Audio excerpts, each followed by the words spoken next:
2।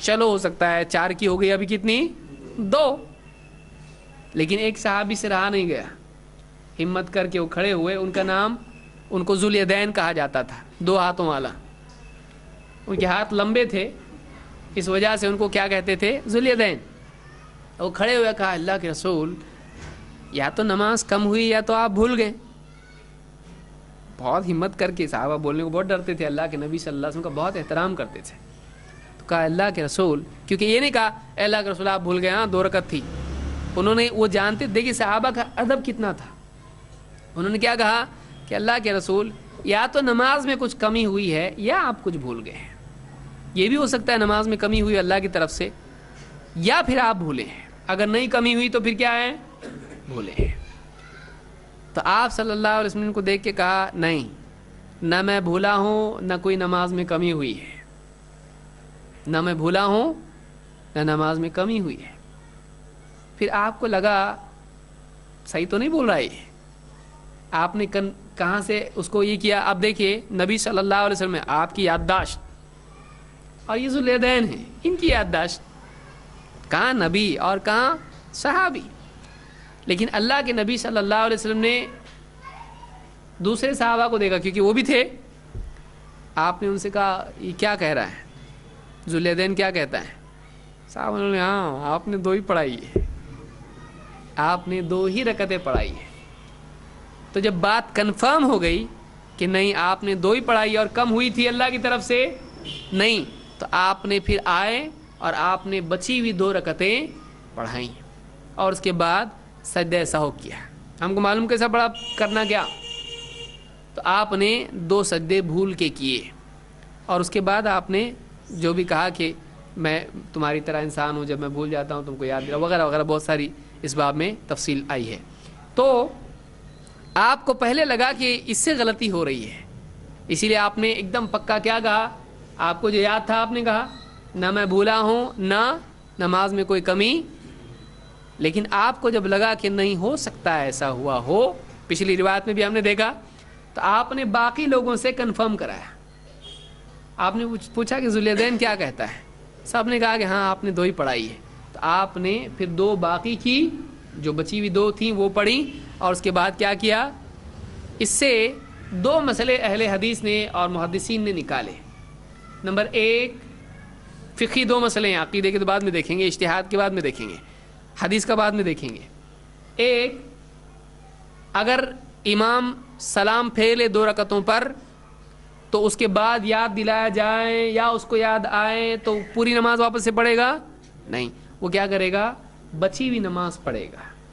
دوسرا مسئلہ یہ کہ اگر اس کے بعد اس کو بات کرنا پڑے جو نماز ہی سے متعلق ہو، اگر بات کوئی کرتا ہے عالم صاحب آپ نماز میں بھول گئے، 3 رکعت پڑھے آپ نے، اب یہ کیا ہو گئی؟ بات، لیکن کس سے متعلق ہے؟ نماز ہی سے متعلق ہے، تو نماز ٹوٹی کیا؟ نہیں. اگر بات کر بھی لیا ہے تب بھی اس کی کیا ہے؟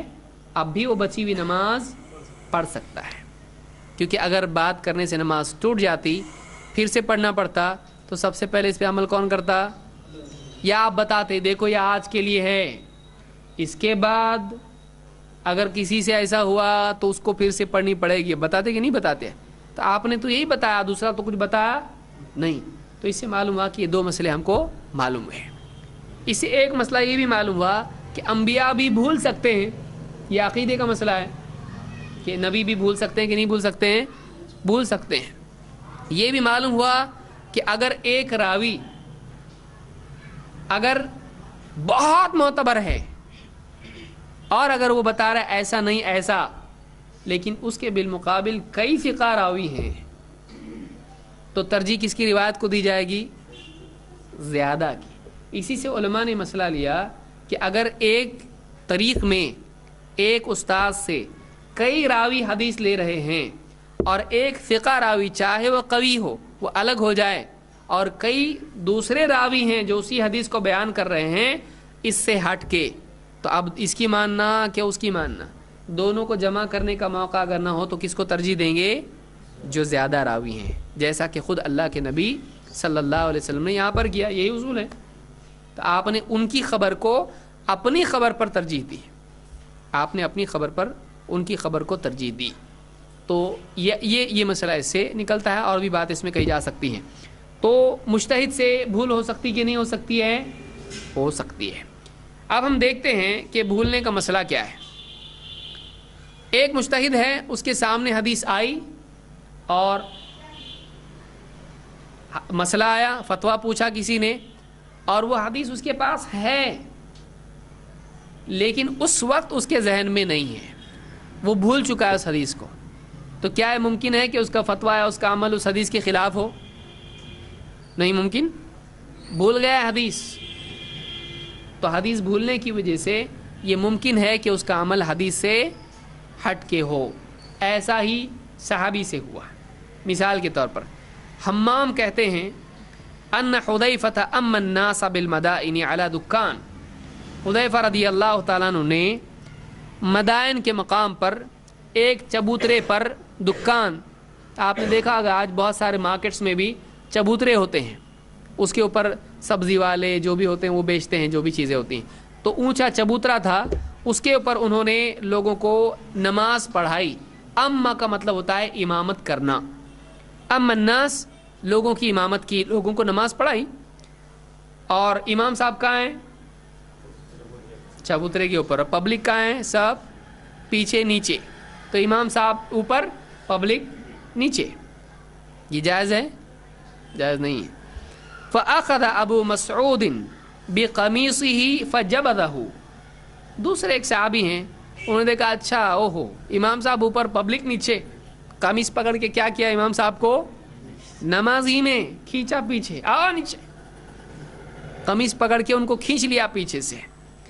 فَلَمَّا فَرَغَ مِن صَلَاتِهِ, جب نماز ختم ہوئی, قال, اب ابو مسعود جنہوں نے کھینچا امام صاحب کو, انہوں نے کیا کہا؟ أَلَمْ تَعْلَمْ أَنَّهُمْ كَانُوا يُنْهَوْنَ عَنْ ذَلِكَ. معلوم نہیں تم کو اس سے منع کیا ہوا ہے نا, اس سے منع کیا ہے نا, کیسا کر رہے ایسا تم؟ جب امام اونچائی پر ہو اور مقتدی نیچے ہوں, اس سے منع کیا ہے نا, ایسا کیسا کیا تم نے؟ انہوں نے کہا بلا معلوم ہے منع ہے. قد ذکرت حین مددتنی, لیکن مجھے بھی اس وقت یاد آیا جب تم نے مجھ کو پکڑ کے گھسیٹا. مجھ کو یاد تھا نہیں, اس لیے میں پڑھا رہا تھا, لیکن مجھ کو یاد ہے اچھا ارے ہاں میں تو غلط کر رہا ہے, اوپر نہیں کھڑا ہونا چاہیے امام اوپر نہیں ہونا چاہیے, امام کو مقتدیوں کے ساتھ ہونا چاہیے. اونچائی پر امام صاحب پڑھا رہے اور باقی غریب پبلک صاحب نیچے پڑھ رہی ہے, بڑے شہنشاہ ہیں اوپر پڑھ رہے ہیں نماز, منع ہے یہ, ایسا ہونا چاہیے نہیں. ہاں اگر امام کے ساتھ کچھ لوگ ہیں تو گنجائش نکل سکتی ہے, اکیلا امام اوپر نہیں ہونا چاہیے. تو امام اوپر اور مقتدی نیچے ہیں, اس کی گنجائش نہیں ہے. تو انہوں نے کیا کہا, ہاں مجھے معلوم تو ہے. انہوں نے کیا پوچھا, علم تعلم, تم کو معلوم نہیں ایسا منع ہے؟ انہوں نے کہا بلا معلوم ہے, لیکن کیا کہا؟ قد ذکرت حین مددتنی, مجھے اس وقت یاد آیا جب تم نے گھسیٹا. پہلے تو اس وقت کیوں گھسیٹ رہا؟ اچھا اس لیے گھسیٹ رہا ہوگا. تو نماز میں ان کو یاد آیا, ارے یہ حدیث ہے نا, منع ہے نا یہ چیز, تو ان کو یاد آیا. تو ایسا ہو سکتا ہے. اگر کوئی نہیں بتاتا ان کو تو پڑھ لیتے ویسی نماز. تو ایک عالم, ایک امام, ایک بڑا مفتی, یہ ہو سکتا ہے کہ ایک حدیث اس کو معلوم ہو, لیکن پھر بھی کیا ہو گئی, وہ حدیث بھول گیا ہو. اب وہ فتویٰ جب دے رہا ہے یاد نہیں حدیث اس کو, تو اس کا فتویٰ حدیث کے خلاف جا سکتا ہے کہ نہیں جا سکتا ہے. تو یہ صحیح سنن نبی داؤد کی روایت ہے, سنن نبی داؤد کی روایت ہے اور یہ صحیح ہے. اس سے یہ بات معلوم ہوتی ہے کہ ایک عالم حدیث بھول بھی جاتا ہے. یہ اللہ ہے جو نہیں بھولتا ہے. بڑے بڑے عالم حدیث بھول جاتے ہیں, اور حدیث بیان کرنے میں بھی غلطی ہو جاتی ہے, اور کبھی فتویٰ دینے میں بھی غلطی ہو جاتی ہے. تو جو یاد دلائے اس کی بات ماننا چاہیے, یا اپنی بات پہ اڑے رہنا چاہیے؟ مان لینا چاہیے, یاد دلانے والے کی بات کو مان لینا چاہیے. تو بہرحال یہ بات ہم نے آج سیکھی. انشاءاللہ مزید اس سلسلے میں نسیان کے مسئلے پر اگلے درس میں ہم آگے گفتگو کریں گے. اقول قولی ھذا واستغفر اللہ لی ولکم.